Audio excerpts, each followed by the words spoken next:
Hello again for you who have been already watching my podcasts about knitting. Welcome to you who are just arriving here and on my channel. So I'm Isabelle. I'm knitting from France. I have 3 sons and 3 cats. Some say it's related. And I'm doing this podcast in English because I want to practice my English. I used to be fluent when I lived in the United States, but that was 30 years ago. So here I am talking about knitting related things in English from France. So on my YouTube channel I decided I made two main sections and playlists. So I'm adding the videos to each playlist every other week.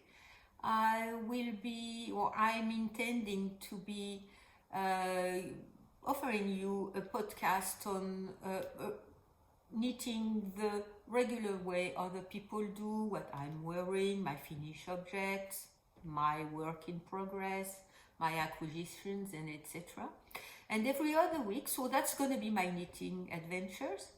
And every other week I intend to bring some news about the fiber and wool and knitting community. I know how to crochet. I do not crochet myself much, but things that have caught my eyes and caught my attention.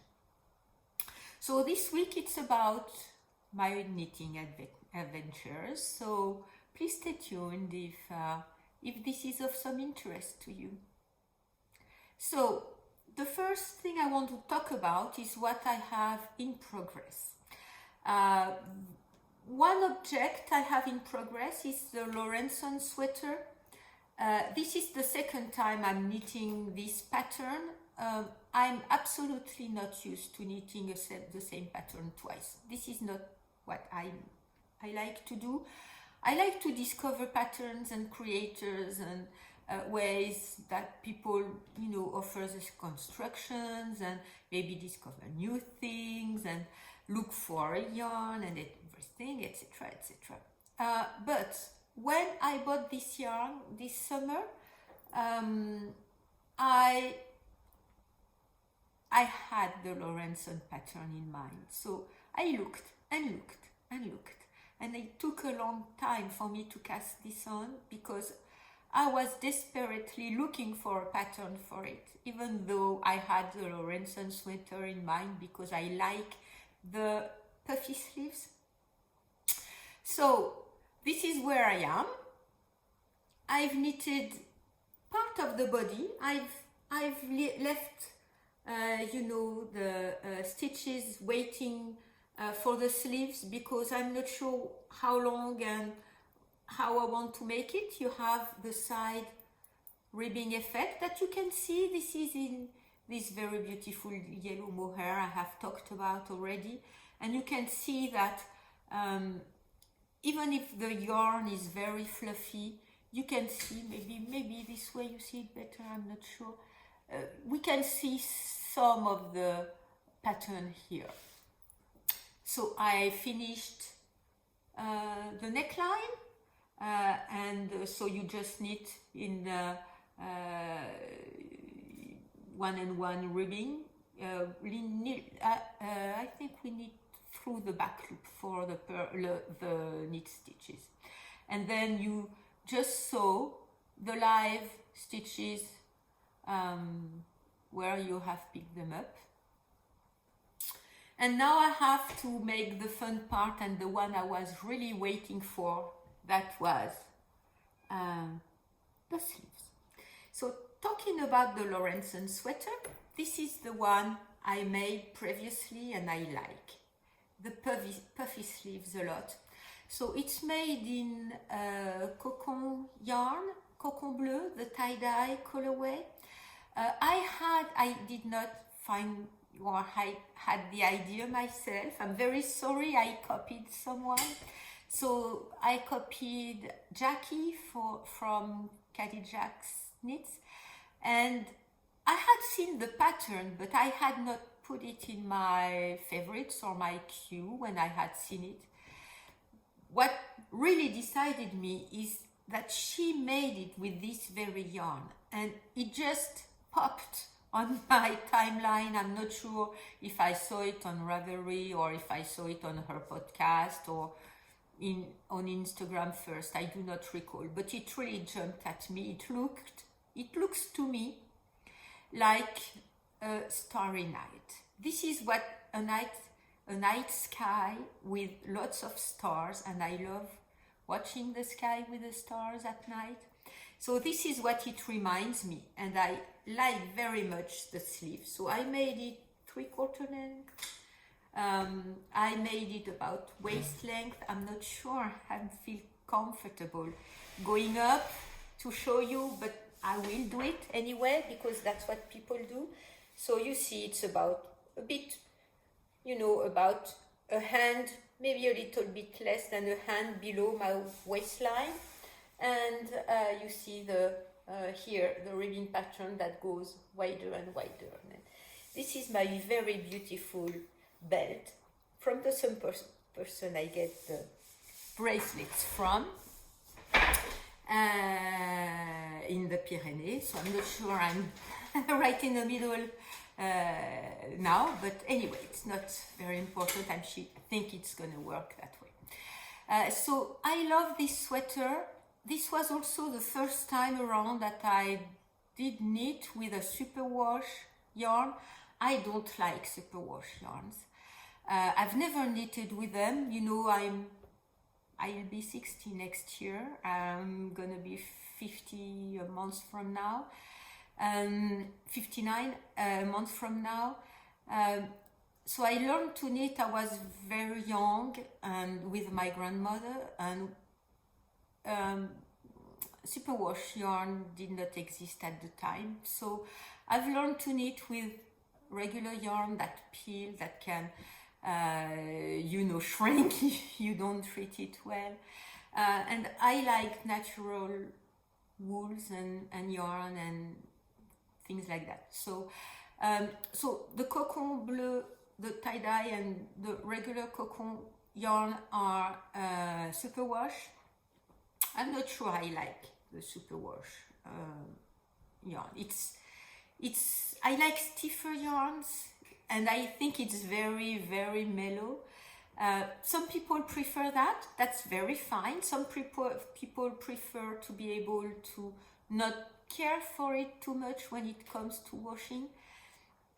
I don't wash my knits very much or very often. I do not. I wash maybe once it's finished, and I did not wash this one because I did not soak it and I did not block it because I was very afraid it would expand and become all mellow, and I don't want to put it in a drying machine. So anyway, I did not wash this one. I very rarely wash my yarns. I hang them out if there is some kind of smell, and I wait for the smell to go away. If there is a stain, and I have to say I don't really often have stains on my yarns, I do try to take it out, and if I really have to, I wash it, but I wash by hand with, cooler temperatures for the water, and maybe soap, maybe not.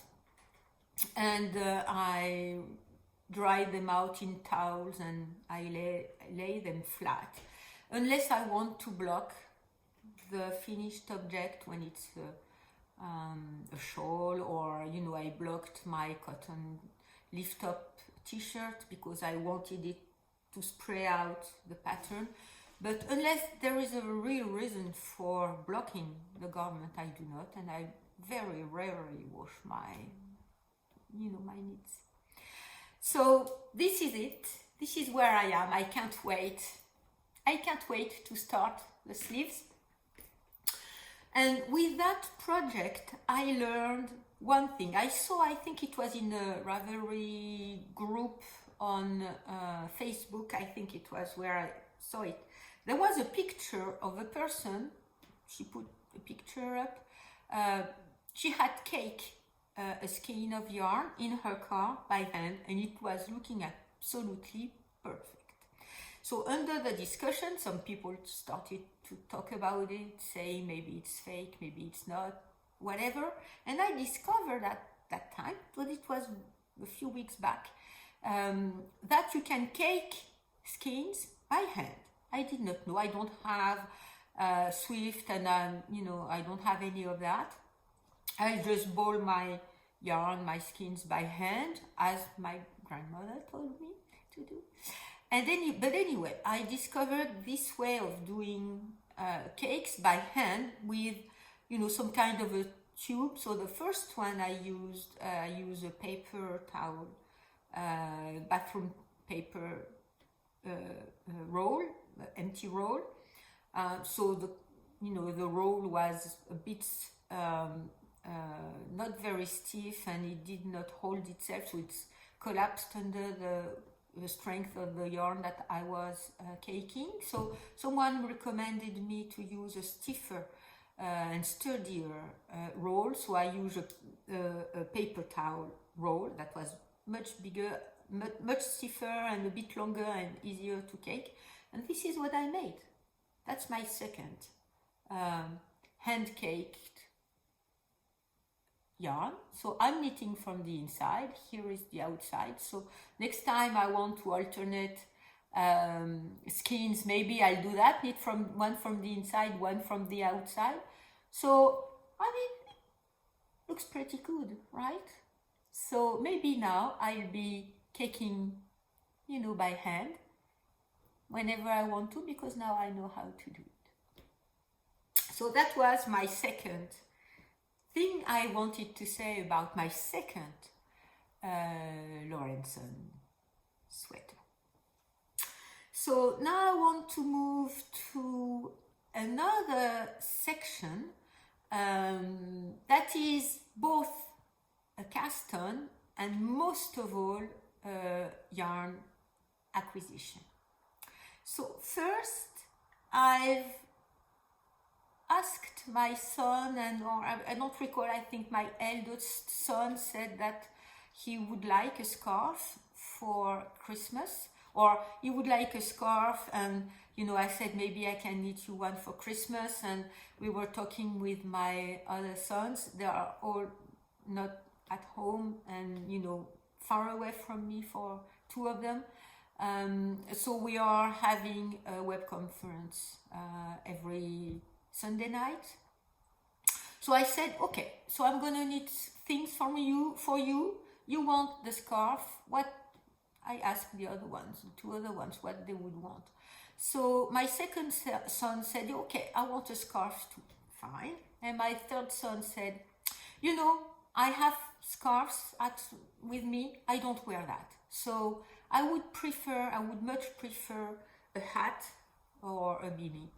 So I said, okay. I asked them for colors. So my eldest son said black scarf, and I said, no, please don't. My eyes are not as good as they used to be. It will be a pain for me to knit. So we settled and we agreed on some gray color.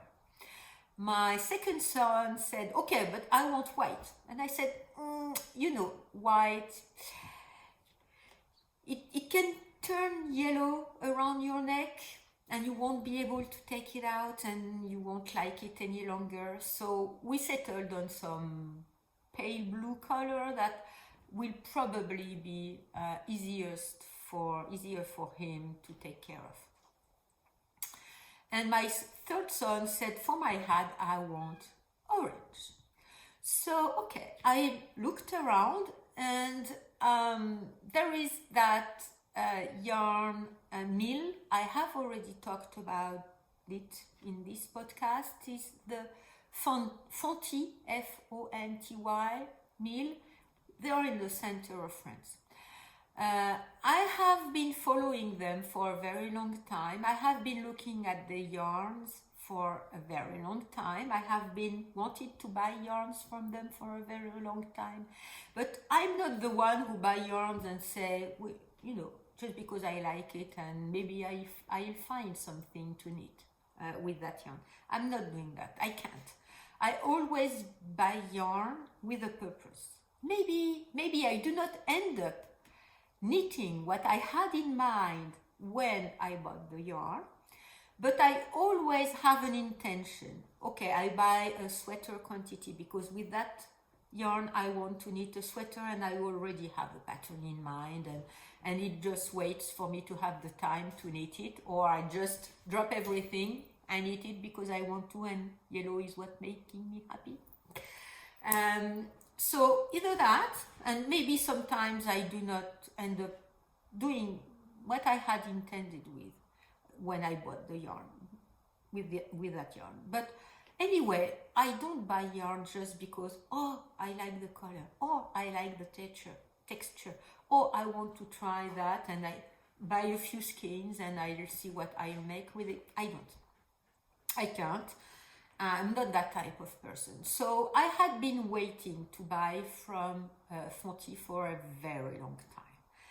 So I looked around for patterns, and then I looked what kind of yarn it was calling for, and I looked on the Fonty side and I found a matching yarn.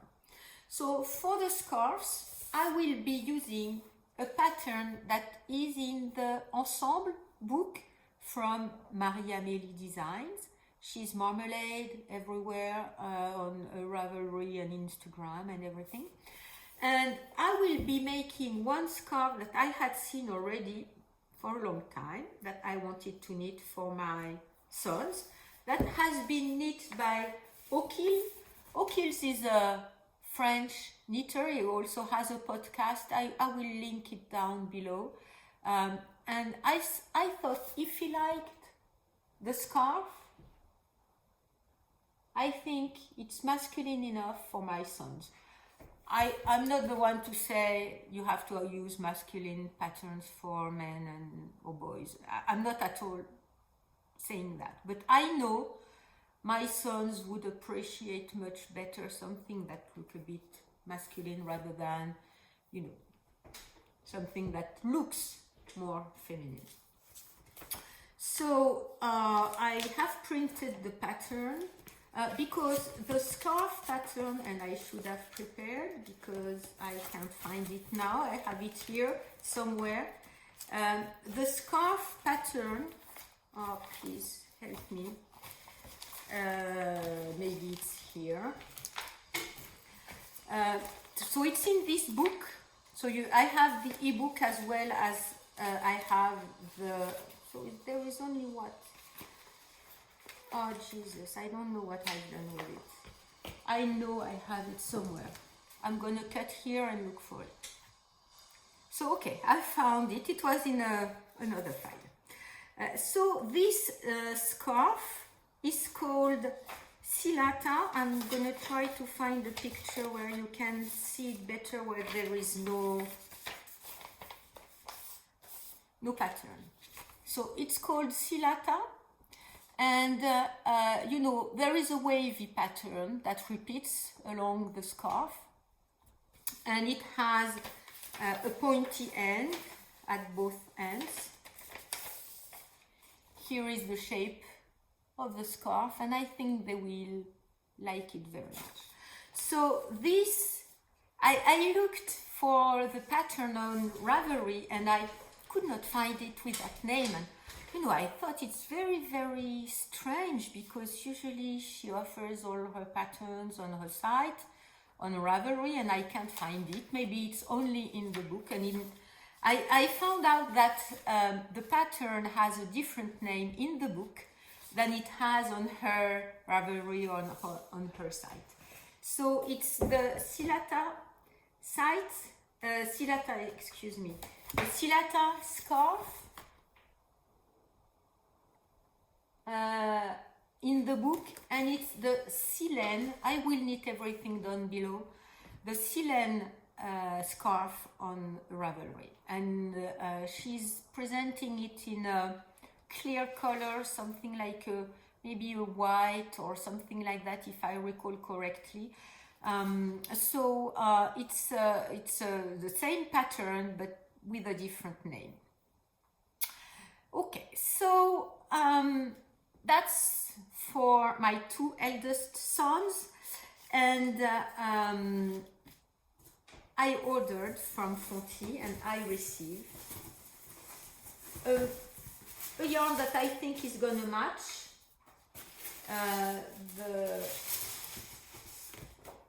the yarn that she used. So here is the card that they included in the box, and you know, with a bit of history about them, and I hope I will be able to go there one day. So I chose their Paulin yarn. So it is, if I'm not mistaken, 50% alpaca and 50% wool. It's not superwash, it's all they have procedures that are environmental friendly, and they have very strict and guidelines, and you know, they have some French labels for that. So here is the yarn, and here is the yarn in a lighter gray for my eldest son, and the same yarn with a blue for my second son. So I'm gonna knit for both of them in the same type of yarn, the Silata scarf for them for Christmas. So that's for my two eldest sons. One of them is near me, one of them is very far away, all across France. And for my last son, my third son, who is in, you know, not so far away, but you know, 2 hours and a half, 2 hours drive. So he was the one who wanted the beanie, the orange beanie. So I have the Hyber knitting book from Stephen West. So I've printed it out to make it easier for me to read. And I usually print out patterns because I like to write on them, even though I take notes in on a book. But so here is the Hyber knitting hat I will knit for my last son in orange. So sorry, my cats are playing around, and so that I don't have to interrupt to open to them, I've left the door open, so you know. Anyway, so this is the Hyber knitting hat from Stephen West with, you know, a rib start and some kind of different knitting patterns, stitch patterns. So anyway, so I'm gonna make it that one for him, and what I'm gonna make it with is one strand of Fonty Ambiance. So this one is the one that is 100% wool, yes. So once again, in that beautiful darker orange, and I'm gonna knit it with Kid Opal, which is a mohair, 70% mohair, 30% polyamide, I think. I don't recall. Yes, 30% polyamide. So this one is, you know, a mohair, very fluffy, a very fine, it's less weight. And with that bright orange, that is gonna go very well, I hope, with that will go together to knit the hat. So as I could not wait, I've casted it on last night. I cast it on last night just to see. I can imagine, I can see in my head what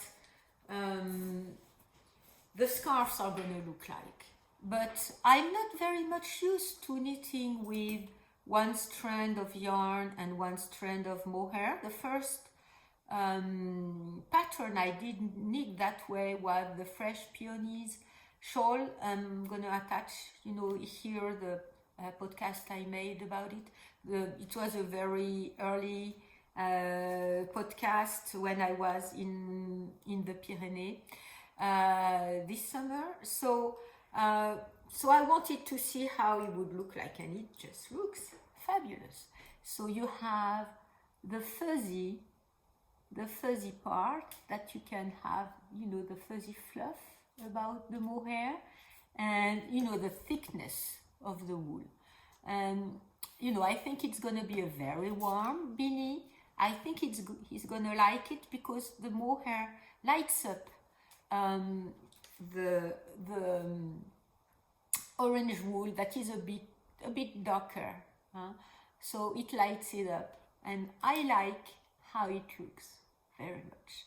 So I think he's gonna like it. It's very fluffy. You can see, I think you can see, or you can imagine anyway, how knitting with a strand of yarn and knitting with a strand of mohair, what kind of garment it makes. So I've cast it on. I hope they are not watching. This is gonna be part of their Christmas presents.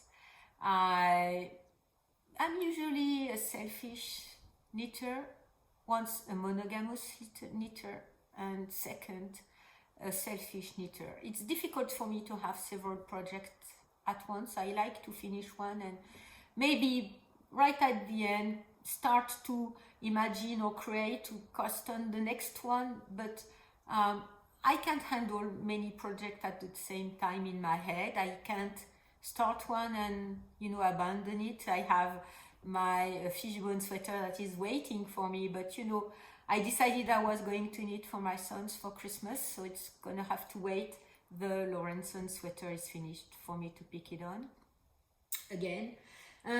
So once I was making an order on the Fonty site, I made something, I said I'm not buying yarn just for the sake of yarn. I'm a monogamous knitter, I'm a selfish knitter. So right now I have 3 projects. So it's totally different from what I said. I'm knitting for my sons, so it's a bit less selfish, but it's my sons, so they're my sons. So okay, anyway, and I just bought this skein of yarn just for the sake of it, because I wanted to see how it would look like.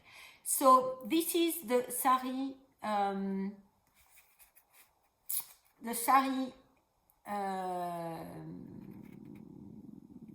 Whatever the sari type of yarn that they are offering, I can't recall. Base, okay, the sari base. It's made of recycled silk saris from India. I wanted to see how it looks like. I should have ordered 2 skeins. One of this kind, so where the sari silk is woven and it's pinned, so it makes a thread, a multicolored thread. So I just picked up the first colorway because I really did not know what I wanted to do, and I wanted to see how it looks like. It's really stiff, and I like it how what it looks like. And they have a second base where it's not plied and spinned. It's threads of saris, of recycled saris that are made into a skein. It sort of reminds me of the knit collage yarns, that some of them that they offer, either the spinned one here or the part of silk thread that is like a rubber, like a band. Sorry, not a rubber, a silk band that has been cut from saris. I should have ordered another one to see what it looks like. So maybe, and I wanted maybe to dive into the striped trend and knit a sweater with that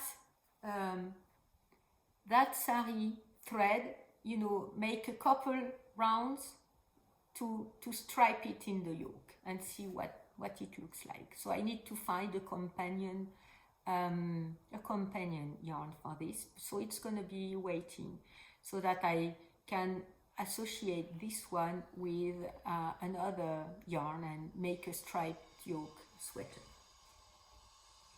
Okay, so that was for my filature fonti haul. It's sort of a haul because it was a big box that they sent to me, because I have 6 skeins of each yarn for my son's scarves, and I have 2 skeins of each for my son's beanie and 1 skein for me. So it was kind of a big haul for me, but anyway, you know, knitting for my sons is also what makes me happy right now. So a second acquisition is from Paisan. So early July, I had seen that they were having a partnership with Shawl, who is a concept store about natural dyes for yarns and natural objects and things like that. I think they are located in Paris. So they had a partnership where Shawl offered to dye on their wool base, the 3-ply wool base, several colorways for a limited edition. So I chose what they had called the brun doré, which is a golden brown. So I bought 4 skeins about the brun doré. Okay, so this is the base yarn. So this is yarn that is organic yarn from the south of France, from flocks and ships from the south of France. Here is the whole little card, and I link things down below. So this is the brun doré, golden brown, more of a golden yellow, I would say, and don't take it badly, a bit of a dirty yellow, and I like it very much. Not quite brown, more of a yellow, and a murkier, greenier yellow that is dyed with natural plant-based dyes. So when I saw what they were doing, I had the idea of what I want to make with it. What I want to make with it is a sweater that is once again from the Ensemble book, and this is the reason why I bought the book last year, because I wanted to have more patterns and see, you know, have more of a feeling. I had already knitted the Galan sweater from Marie-Amélie Designs. Then I wanted to have more patterns. But anyway, this is the reason why I bought the book. Is from the Zenzi sweater, what she called the pull Zenzi. So it's a Colorwork, and I wanted to knit that one. So the brun doré is going to be the highlight, the Colorwork here in the yoke, because when I saw it, I had ripped out another sweater that I had knitted maybe 3 or 4 years ago, because I knitted it. When I was knitting it, I just made it, no pattern, made it myself, and I was thinking, I made a raglan sweater, so it's kind of easy to make it. So it was in pieces, and I sewed them. And I was thinking, no, it's too deep, it's too big, it's not this way, it's too long. Anyway, I ended up finishing it. I sewn all the pieces together and I did not like it. And I kept maybe a couple weeks and I ripped out everything. So this sweater was knit. This is one skein that is left from mohair. So, but it's a very particular mohair. It's what from the Paulin in the Pyrenees. I'm going to attach here the podcast I made when I had visited them this summer, and I've been going there for a very long time and buying yarn from them about every year. So it's a very particular type of mohair. So it's mohair and silk, but it's not brushed. So you can have a bit of the fluff of the mohair, but very little, and it's twisted. And this mohair has all the qualities of a mohair. It's very light, it's very warm, it doesn't have the same fluff, and most of all, you can use it in a colorwork. So I had used it in some kind of ribbed pattern that resembles brioche, and I think it was the one that we would use before brioche existed. So it has a very good stitch definition, really, much better than a mohair yarn that is very fluffy and you don't see much of the pattern. Here in my Laurenson sweater, you can see a bit of the pattern from the side, but not very much because of all the fluff that is going on. With that type of mohair, you can see it very well. So I link the link to the farm and to this special mohair down below. I don't know if they ship internationally. You may have to ask about it. So here is what I'm gonna do for the colorwork. The brin doré, so I'm gonna use the other one. The brin doré, that will be the colorwork, and on the main body of the sweater that will be this very royal blue. I think it's gonna be, and I think I'm gonna like it very much, and I think it's gonna be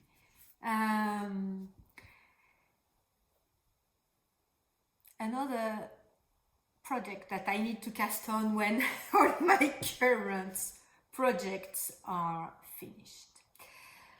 So I think that this is it for today.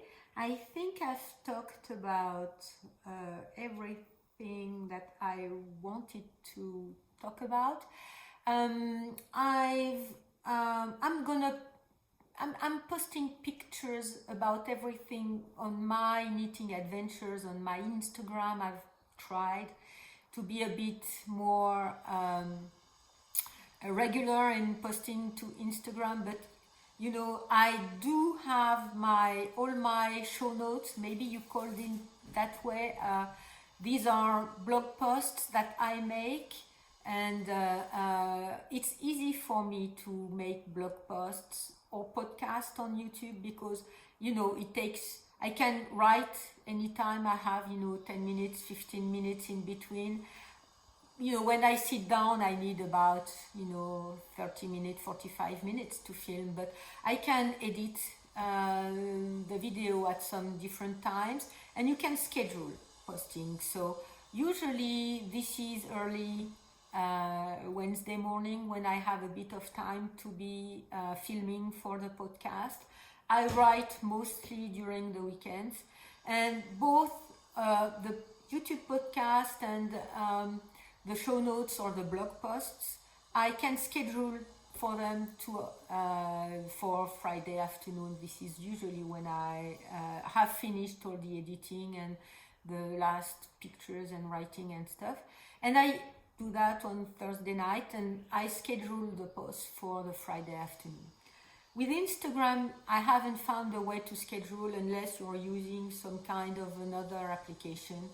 I haven't looked very seriously about that yet, So maybe I will be able to do this. But Instagram, for now, I have to be there and post at the time I'm doing it. So I'm working full time. It's a bit difficult to find the time to be there at some said hour or at some point and post it. So I try to be a bit more regular on Instagram, but you'll have all the pics about my own work right there on my blog once again. So where are mostly what you can call the show notes too. So I will link everything down below, and I will end up with what makes me happy and right now. So what's making me happy right now? Of course, it's the yellow color. So the yellow about my Reseda Lawrenson sweater, the yellow about this special colorway that is, that won't exist any longer.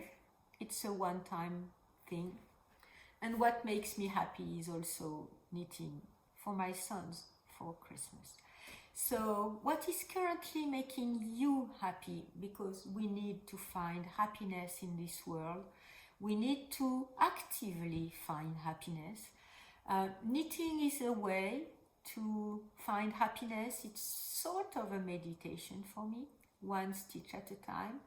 I'll talk about in a later podcast, because I see it's a bit long right now, about another creator I found that has some meditation things linked to her knitting, and it echoed quite deep inside of me, because sitting down and knitting and taking care or having attention to what you knit if the pattern is a bit difficult, or so that's sort of a mindful knitting, or a mindless knitting where you just knit and knit and knit because the pattern is easy and you don't have to put your attention in your hands and in your knits, is what is making me happy and what is contributing to my ongoing happiness. So what's making you happy? Please let me know in the comment down below. And thank you for watching. I will see you 2 weeks from now for my knitting adventures, and a week from now for the woolly news. I hope you have a wonderful day and happy knitting until then. Thank you.